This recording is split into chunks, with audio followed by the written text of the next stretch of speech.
Chief Minister Conrad Sangma on Tuesday said that rat hole mining in Meghalaya has been going on for centuries, making it tough for lakhs of families dependent on it to adjust after it was declared illegal in 2014. Sangma asks if it's fair to suddenly stop people who have been doing it for 200 years supporting their families. He said that his government is pushing for alternatives like scientific mining, but stated that it can't happen overnight. The chief minister said that the government is working on transitioning to safer mining, but it's a process. Sangma also said that the government is implementing the law, but also understands the human side of the issue. So I have repeated this maybe 100 times, so you can always go back to your videos and you can see two things out here. 2014 and before, for 200 years, the mining was done in the way,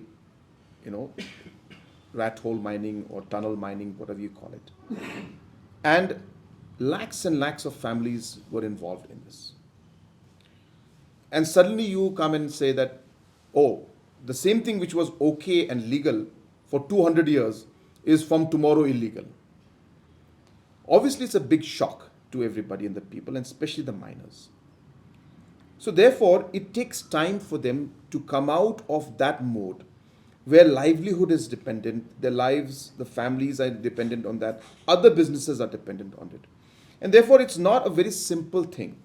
Why I'm saying this is because it's very easy today just to say, oh, it's illegal. And for 200 years it was legal. And suddenly one day somebody wakes up and said, oh, it's not legal anymore, it's illegal.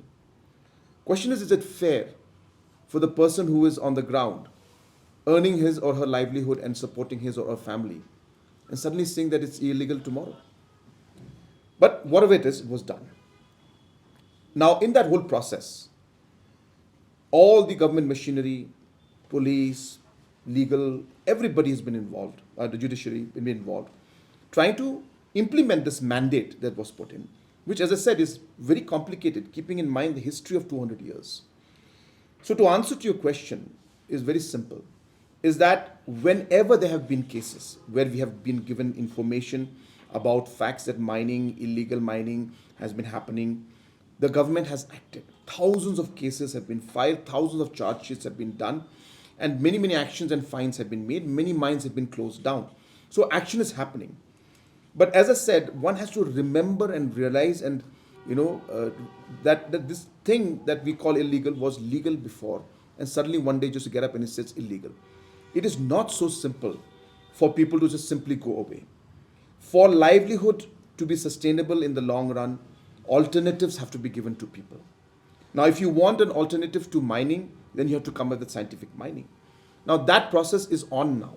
We are seeing that transition from rat hole mining to a scientific and a safer mining happening. Is it going to happen today, tomorrow? It can't. It takes time because people have to invest, people have to adapt, people have to file for different procedures, get the permissions from Delhi, from Coal Ministry, from CMPDIL, from Government of Meghalaya. So it is going to take time. But the important point is we are in that direction. We are moving towards that phase. And while we move and transition into a phase of having a more safer mining system and the transition of having more scientific mining system, there will be certain issues and cases that will come up. There could be certain incidents. But as a government, as I said, for us, the rule of law is important. And therefore, we do implement it. Whenever we get information, we act on it. We have closed down many mines and we have filed cases against many people and we'll continue to do that. But I think, as I said, while we look at the administrative and the legal aspect and judicial aspect to it, we also need to realize the social aspect, the livelihood aspect, and understand the humane side of why this is happening, and understand that though it is desirable to be able to completely switch off, it is practically not so simple for individuals who have been, having the livelihood dependent on the mining for hundreds of years, families and generations later, suddenly telling them that you cannot do this, you cannot live your life. You cannot, support your family through this. You have to stop this. So it is that humane side which I think the people should understand, the press should understand, and everybody involved should understand. What is important for us to see is that slowly and steadily we should find the alternative, and hopefully we'll be able to find a situation where we are able to now, in the coming days and years and months, that we'll have a safer system for the miners and a safer system for the overall environment also.